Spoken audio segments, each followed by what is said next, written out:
Hello everybody and welcome to a new video. Today you're going to learn how to create Crunchyroll account. So if I open my Crunchyroll, remember you can download this app from the Google Play Store. You're gonna have this screen and an option at the end of your screen to create an account. Basically, what you must do is write your email, create a password, and create that account. If you are trying to use an email that already have an account, Crunchyroll is not gonna let you continue with this process, okay?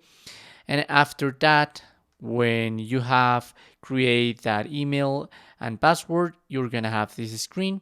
Remember, obviously, that you're not going to have a complete access to all the anime here. You have to go premium, and don't forget to verify your email to get updates and so on your email, okay?